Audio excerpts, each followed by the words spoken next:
తెలంగాణ రాష్ట్ర ప్రభుత్వం వెంటనే రాష్ట్ర వ్యాప్తంగా ఖాళీగా ఉన్న ప్రభుత్వ ఉద్యోగాలను భర్తీ చేయాలని డిమాండ్ చేస్తూ ఈ నెల 13న దిల్సుఖ్ నగర్లోని 10,000 మంది విద్యార్థులతో నిరుద్యోగ మార్చ్ నిర్వహిస్తున్నట్టు తెలంగాణ నిరుద్యోగ జేఏసీ చైర్మన్ మోతీలాల్ నాయక్ తెలిపారు.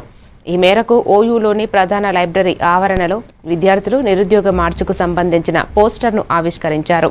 ఈ సందర్భంగా మోతీలాల్ నాయక్ మాట్లాడుతూ ప్రభుత్వం వెంటనే అసెంబ్లీలో చర్చించి ఉద్యోగ నోటిఫికేషన్లు విడుదల చేయాలని డిమాండ్ చేశారు. ఈ నెల 14 టీజీపీఎస్సీని 15న అసెంబ్లీని ముట్టడిస్తామని హెచ్చరించారు.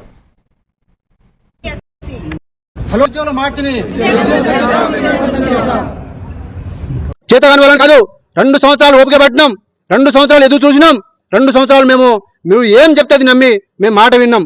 2 సంవత్సరాలు ఈ 2 లక్షల ఉద్యోగ ఈ 30-40 లక్షల నిరుద్యోగ యువత పరిస్థితి ఏందో, ఈ గోస ఏందో ఒక్కసారి నువ్వు ఆలోచన చేసినావా?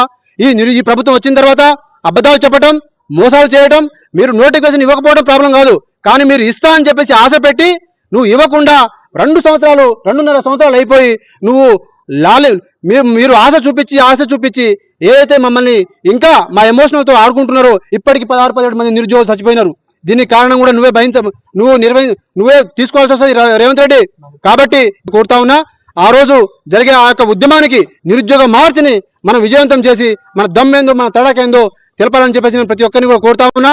ఈ ఉద్యమం నా ఒక్కరిది కాదు, ఇక్కడ అందరం కూడా ఇప్పుడు ఇక్కడ డిఎల్ నుంచి కానీ లేదా డిఎస్సి మీద కొట్లాడుతున్నటువంటి ఆస్మా గారు కానీ, గ్రూప్ 1 మీద కొట్లాడినటువంటి ఝాన్సీ రాణి కానీ, కిరణ్ రాథోడ్ కానీ, లేదంటే కయ్యా వెంకటేష్ నిరుద్యోగ నాయకులు కానీ, ఇటు సురేష్ చౌహాన్ కానీ, ఇటు చోళా గారు కానీ, జీపీ మీద మాట్లాడుతున్నట్టు చోళా గారు కానీ, మేము ఇంకా ప్రతి ఒక్కరిని కూడా కలుపుకొని ఈ ఉద్యమాన్ని నిర్మిస్తున్నాం.